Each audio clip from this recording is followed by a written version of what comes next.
পরের ম্যাচে আমাদের গড়ের শত্রু হবে মুস্তাফিজুর রহমান। রাজস্থান রয়্যালসের কাছে হেরে ম্যাচ শেষে প্রেজেন্টেশনে চেন্নাইয়ের বিপক্ষে ম্যাচ শুরুর একদিন আগে মুস্তাফিজুর রহমানকে নিয়ে একই বললেন ঋষভ পন্থ। প্রিয় দর্শক, চলুন একটু বিস্তারিত জেনে নিই। ইন্ডিয়ান প্রিমিয়ার লিগে নিজের অভিষেক মৌসুমে সবার নজর কেড়েছিলেন মুস্তাফিজুর রহমান। সানরাইজার্স হায়দ্রাবাদের জার্সিতে সেই আসরে 17টি উইকেট শিকার করেছিলেন তিনি। এবার 2024 আইপিএলও সেই পুরনো ছন্দ ফিরে পেয়েছেন মুস্তাফিজুর রহমান। চেন্নাইয়ের হয়ে এবারের মৌসুমে মাত্র 2টি ম্যাচ খেলে 6টি উইকেটস নিয়ে এবারের আইপিএলে এখন পর্যন্ত সবার উপরে রয়েছেন মুস্তাফিজুর রহমান। এমনকি বুমরা চাহালদের ছাড়িয়ে পার্পল ক্যাপের সম্মাননা পেয়েছেন মুস্তাফিজুর রহমান। তবে এদিকে মুস্তাফিজের সাবেক দল দিল্লি ক্যাপিটালসের খুবই নাজেহাল অবস্থা। ফিজকে দলে না নিয়ে চরম ভুল করেছেন সৌরভ গাঙ্গুলি, রিকি পন্টিংরা। মুস্তাফিজকে দলে না নেওয়ার জন্য অনেক অজুহাত দেখিয়েছিলেন সৌরভ গাঙ্গুলি। ফিজ নাকি ফিল্ডিং এ ভালো নয় এবং তার বোলিংও নাকি আগের মতো হয় না। এরকম নানা এক্সকিউজ দেখিয়ে মুস্তাফিজুর রহমানকে দলে বেড়ায়নি দিল্লি ক্যাপিটালস। ফিজকে দলে না নিয়ে এখন হয়তো চরম আফসোস করছেন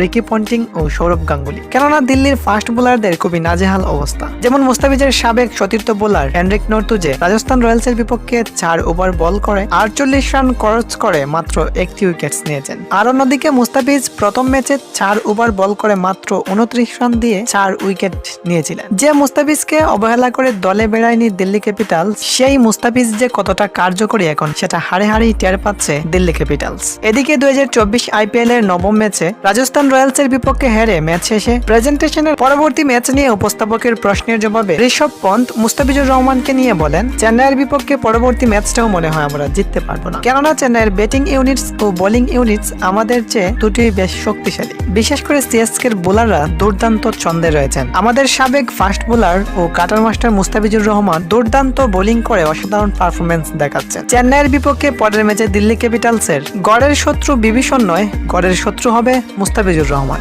নেক্সট ম্যাচে আশা করি মুস্তাফিজুর রহমান সৌরভ গাঙ্গুলি ও রিকি পন্টিংদের বল হাতে কড়া জবাব দিবেন।